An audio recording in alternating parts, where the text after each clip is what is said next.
Welcome to Ambition Nursing Classes. और आज के हमारी इस वीडियो में हम डिस्कस करने वाले हैं पीआर यादव की जो बुक सीरीज पे हमारी क्वेश्चन बैंक का चल रहा था उसी के क्वेश्चंस कैरी आउट कर रहे हैं। तो हम लोग मैटरनिटी क्वेश्चन के सॉल्यूशन सॉल्व कर रहे थे। तो मेक श्योर करिए कि आपके पास पेन और पेपर हो और आप आंसर्स बिफोर मैं जब आंसर बताऊं उसके पहले आप लोग मार्क कर लीजिएगा, ठीक है। So let's start the video from the question number. हम लोग कहाँ थे? हाँ, 51 पे थे, ठीक है।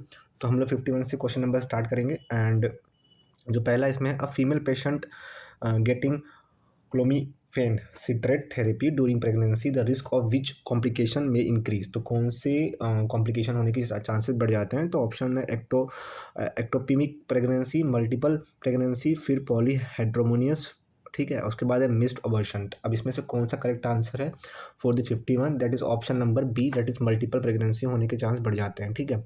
Moving to next question, that is 52, okay. Spinnbarkeit appearance of cervical mucus is a sign of, तो विच ये किस पर्टिकुलर चीज़ का साइन होता है? तो ऑप्शन दिए गए हैं 52 में। मेंस्ट्रुएशन का है, प्रेगनेंसी का है, या मेनार्क है, या फिर ओव्यूलेशन है, ठीक है। तो इसमें जो correct answer that is option number D, ठीक है।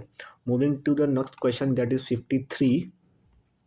क्वेश्चन नंबर 53 ये कहता है that is fern test is use to assess, किस चीज़ को असेस करने के लिए होता है? तो ओव्यूलेशन है, या फिर प्रेगनेंसी है, या मेंस्ट्रुएशन है, या फिर कैंसर सर्विक्स है। तो इसका जो करेक्ट आंसर है दैट इज ऑप्शन नंबर ए, ठीक है, दैट इज ओव्यूलेशन, ठीक है। तो यहाँ कुछ डिटेल में इंफॉर्मेशन दी गई है फर्न टेस्ट के बारे में, तो उसको देख लेते हैं। फर्न टेस्ट और cervical mucus used for assess smear of cervical mucus जो होता है may be helpful in determining human has ovulated, मतलब कि जो ओव्यूलेशन का पीरियड होता है उसकी डिटर्मिनेशन के लिए यूज होता है। और सेकंड जो पॉइंट है that is also use to confirm the rupture of membrane by the microscopic examination of the sample जो कि कलेक्ट होता है फ्रॉम दी वजाइनल फ्लूइड। तो इन दो पर्टिकुलर टर्म्स के लिए इसको यूज करते हैं। क्वेश्चन नंबर 54 देखते हैं, ठीक है। 54 क्वेश्चन में जो आपको दिया गया है दैट इज की, तो इसमें क्वेश्चन में ये कहता है the hormone responsible for the menstruation cycle. तो ऑप्शन है गोनेडोट्रोफिन्स, ठीक है, एस्ट्रोजन एंड प्रोगेस्टेरोन, ठीक है। उसके बाद है गोनेडोट्रोफिन्स एंड एस्ट्रोजन, और फिर इन तीनों का कॉम्बिनेशन है, ठीक है, ऑप्शन नंबर डी में। तो जो करेक्ट आंसर है for the question number 54 is that option number D. ये तीनों जो हार्मोन्स होते हैं रिस्पॉन्सिबल होते हैं for the menstruation cycle. Generally हमें ये दो ही पता होते हैं, but to make sure that gonadotrophin भी रिस्पॉन्सिबल होता है, ठीक है। वी कैन डिस्कस, यहाँ पे डिस्कस किया है hormone responsible for the menstruation cycle that is gonadotrophin, release होता है हार्मोन फ्रॉम दी हाइपोथैलेमस से, और फिर बाकी जो दो हैं उनके जो प्रोड्यूसर हैं वो अलग अलग हैं, ठीक है। That is a pituitary gland, ठीक है। उसके बाद आपकी एक ओवरी से रिलीज होता है, ठीक है। Moving to question number 55 that is की which gland is responsible for initiating the menstruation cycle. तो इनिशिएट करने के लिए कौन सा ग्लैंड रिस्पॉन्सिबल होता है ये इन्होंने पूछा है आपसे। तो ऑप्शन है हाइपोथैलेमस, फिर है आपके एंटीरियर पिट्यूटरी ग्लैंड, फिर पोस्टीरियर पिट्यूटरी ग्लैंड, या ओवरीज। तो जो correct answer that is hypothalamus. अब हाइपोथैलेमस ही जो that is option number A is correct. अब हाइपोथैलेमस क्यों होता है ये हमने अभी जस्ट डिस्कस किया था, क्योंकि जो हाइपोथैलेमस होता है वो रिलीज करता है गोनाडोट्रोफिन हार्मोन्स, ठीक है। वो इनिशिएट करता है मेंस्ट्रुएशन साइकिल को, ठीक है। उसमें क्या होता है कि जो सिग्नल स्टिमुलेटिंग हार्मोन्स होते हैं दैट इज FSH और LH जो हार्मोन्स होते हैं जो प्रेजेंट होते हैं एंटीरियर के पिट्यूटरी ग्लैंड्स में, ठीक है। मूविंग नेक्स्ट क्वेश्चन नंबर जो है आपका 56 है।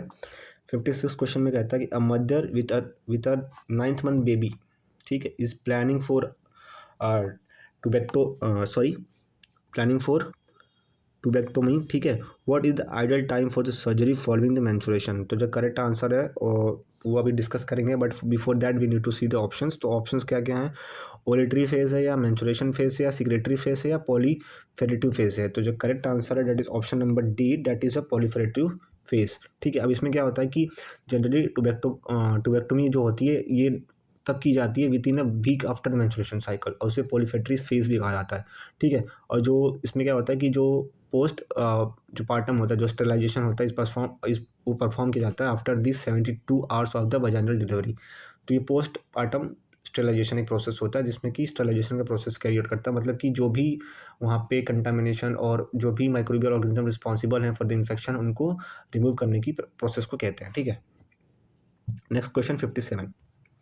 57 जो क्वेश्चन नंबर है ये कहता है कि this phase is so named because it is when the follicles in ovary grow and forms a mature egg name the phase. तो ऑप्शन चार है यहाँ पे, menstruation phase, ovulation phase, luteal phase या फिर फॉलिकुलर फेज। तो अब इसमें जो करेक्ट आंसर है डेट इज ऑप्शन नंबर 57 का, डेट इज फॉलिकुलर फेज। अब इसमें क्या होता है बेसिकली कि एक टाइम पीरियड होता है जो कि day one of menstruation to ovulation जो कहते हैं, डेट इज 14 डे पे होता है, उसको फॉलिकुलर या फिर पॉलीफेट्री फेज भी कहते हैं।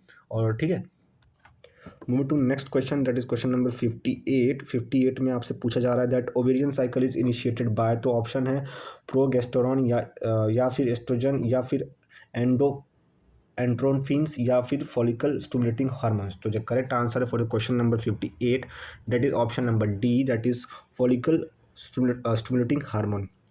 क्वेश्चन नंबर 59 कहता है the average blood loss in a normal menstruation cycle कितना होता है। ठीक है, तो यहाँ पे क्वांटिटी दी गई है दैट इज कि 200 टू 250 ml, फिर 50 टू 100 ml, फिर आपका जो ऑप्शन सी है 100 to 150 ml, option D 150 to 200 ml। तो correct answer option number B, that is 50 to 100 ml। ठीक है, और यहाँ पे कुछ इन्फॉर्मेशन है, दैट इज कि एवरेज जो ब्लड लॉस होता है वो 30 टू 40 ml होता है और 9 out of 100 women losing less than 80 ml। तो ये जनरली मेंस्ट्रुएशन में जो ब्लड लॉस की बात की गई है उसके बारे में इंफॉर्मेशन है।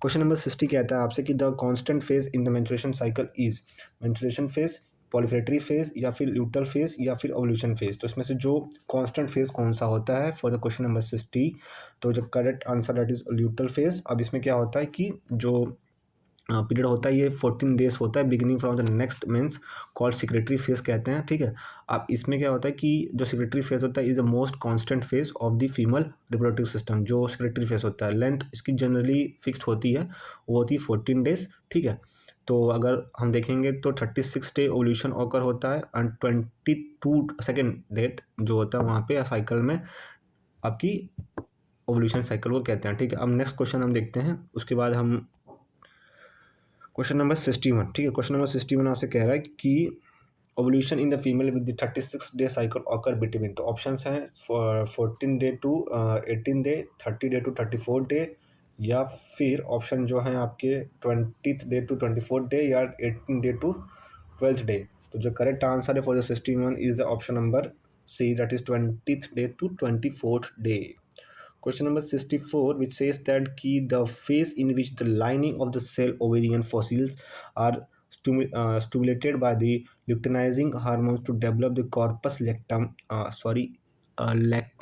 ठीक है, to produce progesterone and oestrogen. तो उसमें जो करेक्ट ऑप्शंस आपको गेस करने हैं इनमें से बिफोर मैं बताऊँ आपका आंसर। तो पहला ऑप्शन है आपका option A menstruation phase, option B proliferative phase, proliferative phase या फिर ऑप्शन सी सिक्रेटरी फेज या ऑप्शन डी फॉलिकुलर फेज। तो जो correct answer that is option number C, that is secretory phase. इसमें क्या होता है कि during the secretory phase ovulation to beginning of the next cycle, और जिसमें ओवेरियन फॉसिल्स होते हैं after ovulation transferred into corpus luteum, ठीक है, by the influence of LH which secrete progesterone and oestrogen. ठीक है, उसके बाद हम चलते हैं क्वेश्चन नंबर 63। क्वेश्चन नंबर 63 कहता है the large amount of progesterone secreted during the secretory phase of the menstruation cycle is responsible for.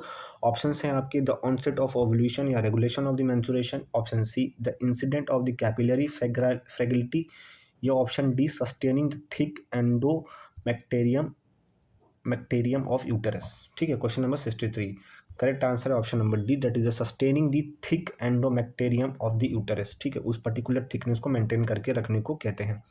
Question number 64 जो है आपका कि corkscrew shaped endometrial gland is seen in. Options दिए गए हैं आपके चार फेसेस के ऑप्शंस है, that is a late secretory phase, early proliferative phase या लेट पॉलीफेरेटिव फेज या अर्ली सिक्रेटरी फेज। तो इसमें जो करेक्ट आंसर है for the question number 64 that is option number D, that is early secretory phase. इसमें क्या होता है कि during the early secretory phase में क्या होता है growth of the endometrial glands जो इन्फ्लुएंस होते हैं gland by the influence of progesterone जो हार्मोन्स होते हैं और फिर एस्ट्रोजन होते हैं उन इंक्रीज कर देता है फील्ड विद द ग्लाइकोजन उसमें होता है और वो फिर बिकम क्रूक लाइक शेप का वो स्ट्रक्चर ले लेता है। ठीक है, क्वेश्चन नंबर उसके बाद हम देखेंगे 65। क्वेश्चन नंबर 65 आपसे कहता है कि if the if the human does not nurse the her child the menstruation flow will probably resume with in. तो ऑप्शंस दिए गए हैं 2 to 4 weeks after delivery, 8 to 10 weeks after delivery, 4 to 6 weeks after delivery, 6 to 8 weeks after delivery. Question number 65 का जो correct answer है option number D, वो होता है आपका 6 to 8 वीक्स आफ्टर डिलीवरी। ठीक है, क्वेश्चन नंबर 66 देखते हैं, which says that onset of the menstruation is called. तो ऑप्शन देख लेते हैं इसके, ऑनसेट ऑफ मेंस्ट्रुएशन को क्या कहते हैं।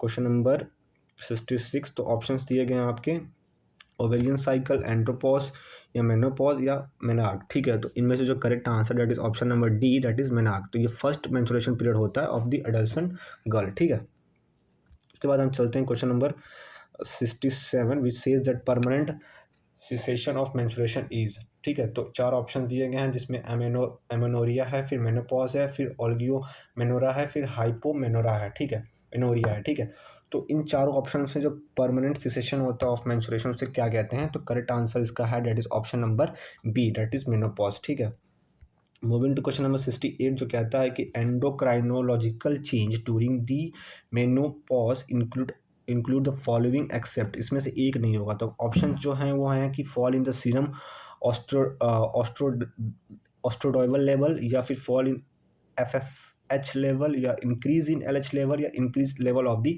एंड्रोजन्स। ठीक है, तो क्वेश्चन नंबर 68 का जो करेक्ट आंसर है that is option number D, that is की fall in the FSH level. ठीक है, मूविंग टू क्वेश्चन नंबर 69 जो कहता है आपसे कि the main cause of the menopause is. तो ऑप्शंस जो दिए गए हैं, द लैक ऑफ द प्रोगेस्टेरोन, या एक्सेस ऑफ प्रोगेस्टेरोन, या एक्सेस ऑफ एस्ट्रोजन, या लैक ऑफ एस्ट्रोजन। तो इन चारों में से विच इज द मेन कॉज, ठीक है, ऑफ मेनोपॉज, तो उसको बताना है आपको। तो 69 का करेक्ट आंसर है option number D, that is lack of oestrogen. ठीक है, करेक्ट आंसर है। क्वेश्चन नंबर 70 देखते हैं। क्वेश्चन नंबर 70 का एक मतलब केस है, केस टाइप का है, जो कहता है during a parental checkup a client asks nurse why menstruation cease once pregnancy occur। the nurse best response would be that this occur because of। तो हमें प्रेगनेंसी का रीजन बताना है कि क्यों होता है ड्यूरिंग द मेंस्ट्रुएशन सीज। ठीक है, तो ऑप्शंस जो दिए गए हैं, ऑप्शंस को एक बार हम लोग देख लेते हैं। ऑप्शंस जो एक कहता है reduction in the secretion of a hormone by the ovary, या फिर option B that is production of the आपका oestrogen and progesterone by the ovaries, या secretion of the luteinizing hormone produce by the pituitary, या फिर secretion of oestrogen hormones produce by the ovary. तो जो correct answer that is option number A, that is क्या होता है कि जो रिडक्शन हो जाता है secretion of hormone by the ovary, तो जो ओवरी प्रोड्यूस करती है हार्मोन जैसे प्रोगेस्टेरोन, एस्ट्रोजन, और जो तीनों हार्मोन की हमने बात की थी, तो वो रिड्यूस होने लगता है, इसीलिए चांसेस कम हो जाते हैं। ठीक है, उसके बाद हम चलते हैं आगे। क्वेश्चन नंबर आपका 71 देखते हैं। 71 कह रहा है कि following are the complication of the premature menopause except. तो इसमें से एक जो कॉम्प्लिकेशन है वो प्रीमेच्योर मेनोपॉज का कॉन्सेप्ट सॉरी कॉम्प्लिकेशन नहीं है। तो ऑप्शंस हैं ऑस्ट्रोपोरोसिस, या फिर इनफर्टिलिटी, या decrease in the cardiovascular risk, या फिर वास्कोमोटर सिम्टम्स। जो correct answer that is decrease in the cardiovascular risk. ठीक है, उसके बाद हम देखते हैं question number 72, which says that the entire trans transitional phase between the sexual maturity and the menopause is called as. 4 option है इसमें, है पहला दैट इज मेनोआर्क, दूसरा है क्लाइमैक्रेटिक, या फिर प्यूबर्टी, या फिर थेलार्क। ठीक है, तो जो 72 क्वेश्चन में, ठीक है, तो इसमें आपको बताना है कि कौन सा जो एंटायर ट्रांसलेशनल फेज को हम डिस्क्राइब कर सकते हैं इस पर्टिकुलर क्वेश्चन को। तो इसमें जो करेक्ट आंसर दैट इज क्लाइमैक्टेरिक। ठीक है, दैट इज मीन्स कि मेनोपॉज में जो वुमेन्स होती हैं जिसमें पीरियड्स में mark cessation of the human reproduce ability, reproduction की एबिलिटी कम होने लगती है। ठीक है, उसके बाद हम लोग देख लेते हैं question number 73, which says that hot flash disturb sleep and mood disturbance are seen during the period of. तो इन चारों पीरियड में इसमें कौन से पीरियड में ये पर्टिकुलर सिम्टम्स देखे जाते हैं। पहला है इसमें गेस्टाइनल डायबिटीज़, मेनार्क, या मेनोपॉज, या ओव्यूलेशन। ठीक है, तो जो correct answer that is menopause. अब हम देखेंगे फीमेल सेक्स हार्मोन के ऊपर जितने भी क्वेश्चंस हैं उनको डिस्कस करेंगे जो कि पेपर्स में आए हुए हैं। क्वेश्चन नंबर 74 आपसे क्या कहता है, the all following are the function of oestrogen except. अब हम जनरली हार्मोन्स के ऊपर ही बात करेंगे। ठीक है, और जो 3 हार्मोन के बारे में हम डिस्कस किया था, पहला है ऑप्शन जो कहता है cause breast growth, increase fossil development cause inhibition of FSH lower transport protein. तो इसमें से करेक्ट आंसर क्या होना चाहिए? That is option number D, that is lower transport of the protein. Question number 75 देखते हैं, which hormone is responsible for the secondary sexual characteristics in जो चारों ऑप्शन से कौन सा करेक्ट है? तो क्वेश्चन जो ऑप्शन है 75 का, उसमें है पहला एस्ट्रोजन, फिर ल्यूटेनाइजिंग, या फिर प्रोगेस्टेरॉन, या ऑल ऑफ दीज। तो जो correct answer that is option number A, that is oestrogen. ठीक है, responsible for the secondary sexual characteristic. अब जनरली कैरेक्टरिस्टिक्स वेरी करते हैं with the function of the hormones. Question number 76, तो इसमें आपका जो क्वेश्चन कह रहा है the genitourinary clinical manifestation of the oestrogen deficiency is. तो इसमें से कौन सी पर्टिकुलर क्लिनिकल मैनिफेस्टेशन की जाती है कि जब एस्ट्रोजन की डेफिशिएंसी होती है? तो पहला ऑप्शन है डायलेटेड सर्विक्स, या फिर यूरिनरी ट्रैक्ट इन्फेक्शन, या हॉट फ्लश, या फिर एट्रोफिक वेजिनिटिस। ठीक है, तो जो correct answer that is option number D. Moving to next question, that is question number 77 okay. ये कहता है oestrogen is secreted by, option से A uterus, B Graafian follicles sorry follicle, या option C corpus luteum, option D ovary. The correct answer for 77 is option number D, that is graphene follicle. ठीक है, question number 78, the female hormone secreted from ovary is, option जो दिए गए that is all of the other option. Option B is FSH, option D oestrogen, option D जो है आपका that is LH. ठीक है, तो इसमें जो correct answer that is option number C, that is oestrogen. ठीक है, इज करेक्ट आंसर। उसके बाद हम देखते हैं क्वेश्चन नंबर आपका 879। तो 79 क्वेश्चन कहता है the increase in the basal body temperature after the ovulation is due to. ठीक है, तो इसमें जो question 79 the increase in the basal temperature की बात हो रही है, तो इसमें जो करेक्ट आंसर है that is option number A oestrogen, option number B progesterone, option number C LH, option number D that is gonadotropin releasing hormone. तो क्वेश्चन क्या था कि increase in the basal body temperature after the ovulation is due to, तो reason बताना है। तो question number 79 का आंसर है that is option number B, that is progesterone. ठीक है, क्वेश्चन नंबर 80 देखते हैं। क्वेश्चन नंबर 80 में कहा जा रहा है आपसे कि hormone which play the most important role in preparing the uterus for the pregnancy. तो ऑप्शन है प्रोलैक्टिन, या प्रोगेस्टेरॉन, या HCG, या फिर option D that is a follicle stimulating hormone. तो 80 का जो correct answer that is option number B, that is progesterone. ठीक है, और उसके बाद आगे चलते हैं। ठीक है, मेक श्योर हम उसको कवर करेंगे। तो 81 कहता है कि which hormone hold the pregnancy. तो ऑप्शन ए है oestrogen, option B progesterone, option C luteinizing, option जो डी है that is all of the अबो।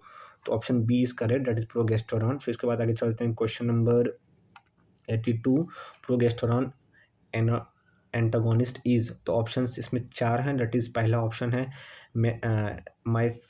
माइफी पेरिस्टोन, या रिगेस्ट्रॉन, या फिर मिजो प्रोस्टॉल, या फिर प्रोस्टैगलैंडिन्स। ठीक है, थोड़े अजीब नाम है। ठीक है, और तो इसके जो करेक्ट आंसर है for the question number 82 option number ए। ठीक है, क्वेश्चन नंबर 83 जो कहता है कि which hormone stimulates oocyte maturation. oocyte maturation कौन स्टिमुलेट करता है, कौन सा हार्मोन? तो ऑप्शन है GnRH, ऑप्शन उसके बाद है LH, ऑप्शन है सी दैट इज LHRF, या फिर DFSH। ठीक है, तो 83 का correct answer option number D, that is आपका हार्मोन जो है वो है FSH। ठीक है, उसके बाद क्वेश्चन नंबर 84 देखते हैं। क्वेश्चन नंबर 84 कहता है आपसे कि the early pregnancy in the human being is maintained by placenta, corpus luteum, या ब्रेस्ट सिक्रेशन, या ग्रेफाइन ऑफ फॉलिसिल्स। ठीक है, तो correct answer that is option number B, that is corpus luteum. Question number इसके बाद हम देखेंगे 85 जो कहता है inhibin is secreted by stroma, या फिर लाइडिक सेल, या फिर कॉर्पस लेक्टम, या सरफेस एपिथेलियम। तो 85 का जो correct answer that is corpus lactam. ठीक है, सॉरी 85 का। फिर उसके बाद 86 देखेंगे हम। तो 86 कहता है the chief source of progesterone is. Options हैं आपके एडेनल मेडुला, या फिर कॉर्पस लेक्टम, या फिर ओवरी, या फिर एडेनल कॉर्टेक्स। तो क्वेश्चन नंबर 86 का जो correct answer that is option number B, corpus luteum. उसके बाद क्वेश्चन नंबर 87 ये कहता है कि कॉर्पस लैक्टम सीक्रेट्स प्रोगेस्टेरॉन या फिर एलएच या फिर एफएसएच या फिर एस्ट्रोजन, इन चारों हार्मोन में से क्या सीक्रेट करता है वो। तो फिर क्वेश्चन नंबर 87 का जो करेक्ट आंसर है ऑप्शन नंबर ए। ठीक है, इसमें कुछ ज़्यादा मतलब डिस्कस करने को नहीं है, सो डायरेक्टली आंसर बता सकते हैं हम। ठीक है, question number 88 that is corpus lactam develop from, तो चार ऑप्शन है, दैट इज अ नेफ्रोस्टोम। ठीक है, none of the other option, फिर ग्रेफाइन फॉलोसाइल या फिर ऊसाइड। तो 88 का जो करेक्ट आंसर है ऑप्शन नंबर सी। 89 कहता है आपसे the corpus luteum of the pregnancy is functional active up to, कौन से वीक तक वो एक्टिव होता है कॉर्पस लेक्टम। तो वो ऑप्शंस में दिए गए हैं। ऑप्शन नंबर ए कहता है 10 to 12 weeks, option number B 4 to 6 weeks, option number C 2 to 4 weeks, option number D 6 to 8 weeks. तो 89 का जो करेक्ट आंसर है option number A 10 to 12 weeks. फिर हम देखते हैं 19th क्वेश्चन जो कहता है before the placenta function the corpus luteum is the primary source of the synthesis of the which of the following hormones. तो इनमें से कौन सा प्राइमरी सोर्स ऑफ सिंथेसिस होता है हार्मोन्स का बिफोर द प्लेसेंटा फंक्शन। तो पहला है थोरोक्सिन या फिर एफएसएच या फिर एस्ट्रोजन और प्रोगेस्टेरॉन या फिर T4 और TSH। ठीक है, तो 19th क्वेश्चन का जो correct answer that is option number C, that is oestrogen and progesterone. उसके बाद हम आगे चलते हैं, क्वेश्चन नंबर 91 देखते हैं, which is part of the memory gland. Breast के ऊपर हम पूरा जो ग्लैंड होंगे उनके ऊपर हम बात करेंगे। तो mammary gland is a mammal are modified, option जो हैं mammary gland in mammal are modified, options क्या हैं आपने, सेलेवरी ग्लैंड या फिर लैक्रिमल ग्लैंड या फिर स्वेट ग्लैंड या फिर सीबेकस ग्लैंड। तो जो करेक्ट आंसर है option number C, sweat gland से mammary gland are modified. Question number जो हम 92 देखेंगे, breast is compose of glandular tissue only, connective tissue only, या कनेक्टिव एंड फैटी टिश्यू, या ग्रैंडुलर एंड फैटी टिश्यू। तो इनमें से कौन से टिश्यूज के साथ कॉम्बिनेशन बना के बनता है। तो option number D is correct, that is glandular and fatty tissue से हमारा ब्रेस्ट कंपोज होता है। ठीक है, compose of the fat glandular tissue and connective tissue which arrange to form a lobe. Okay, 93 का क्वेश्चन है the cause of the change in the size and the appearance of the breast during pregnancy, क्यों होता है, मतलब basically cause क्या होता है उसका हमें कॉज बताना है। तो पहला ऑप्शन है कि इसमें आपका देखेंगे the breast changes are due to the secretion of the oestrogen and progesterone, या breast become stretch because of the weight gain, या the increase metabolic rate causes the breast to become larger, या फिर क्रोस्टिसोल secreted by the adrenal gland play a factor in increasing the size and appearance of the breast। तो इसमें जो correct answer है option number A, generally due to the secretion of this particular two hormones. ठीक है, उसके बाद question number 94 है। 94 कहता है कि a 19-year-old woman gives birth to her first child. She begins to breastfeed into the infant and continue to breastfeeding for almost a year with no difficulty and no complication. Which of the following cellular process that begin in the breast during the pregnancy allowed her to nurse the infant for this period of the time। तो चार option है, चारों option में जो correct answer है वो हमें देखना है, बट उसके पहले ऑप्शन देख लेते हैं। दैट इज लॉबुलर हाइपर प्लेसिया, या फिर स्ट्रोमल हाइपर ट्रॉफी, या फिर एपिथेलियल ड्राइफेसिया, या फिर स्वेटोसाइट एट्रोपी। तो correct answer that is option number A. Okay, हाँ आगे चलते हैं, क्वेश्चन नंबर 95 देख लेते हैं। ठीक है, 94 के बाद 95 देखते हैं, जो कहता है विच of the following is the functional unit of the breast. तो चार ऑप्शन है, एम्पुला है, फिर मायो एपिथेलियम सेल है, या फिर एक्नी सेल है, या फिर लैक्टियोफ्यूरस डक्ट। तो एक्नी सेल जो होते हैं are the functional unit of the breast. तो option number C is correct. Question number 96 देखते हैं। तो 96 कहता है कि the structure most directly involve in the production of the milks are. तो पेपाइले है, या ग्लैंड ऑफ द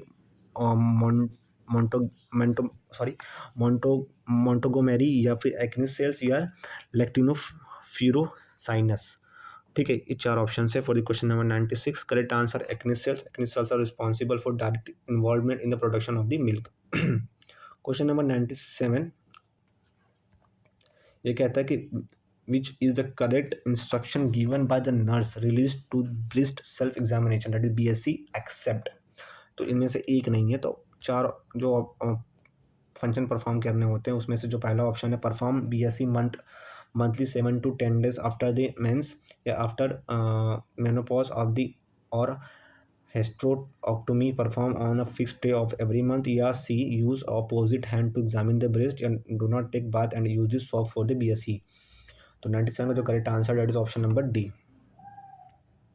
उसके बाद देखते हैं 98 कहता है the breast examination should be performed in the female patient at the on site of menstruation during the ovulation या आफ्टर द मेंस्ट्रुएशन या ड्यूरिंग द मेंस्ट्रुएशन। इन चार कंडीशन में से कौन से टाइम पे ब्रेस्ट एग्जामिनेशन करना चाहिए, तो उसमें जो करेक्ट आंसर है option number C after the menstruation. 99 option question देखते हैं, तो ये कहता है The screening cancer detection test of the most common cancer in women is biopsy of the cervical tissue या dilation of the cartilage या फिर पॉजिटिव कैहन टेस्ट या ब्रेस्ट सेल्फ एग्जामिनेशन। ठीक है, तो option number D is correct, that is breast self examination, that is a screening cancer detection test होता है। उसके बाद है एक और question, that is 100th question हम लेंगे, that is fundamental of the reproduction. तो इसको ले लेते हैं क्वेश्चन को। ठीक है, the process involve in development of the mature ovum is called. पहला ऑप्शन है फर्टिलाइजेशन, दूसरा ऑप्शन है oogenesis या फिर गैमेटोजेनेसिस या फिर स्पर्मेटोजेनेसिस। तो जो प्रोसेस इन्वॉल्व होता है for development of the mature human ovum इसको क्या कहते हैं। ठीक है, तो जो correct answer that is option number B, that is called oogenesis। ठीक है, oogenesis क्या होता है, development process by which the mature ovum is formed by the oogonium. ठीक है, that is a cell which is use to form the ovum. Okay, फिलहाल के लिए इतना ही फॉर दिस वीडियो। ओके, और make sure you subscribe our channel, share करिएगा और हमारे ऐसे ही वीडियो के लिए अपने दोस्तों के साथ इस चैनल को शेयर करिए और अपने एग्जाम की प्रिपरेशन करते रहिए। Thank you so much guys, thank you so much.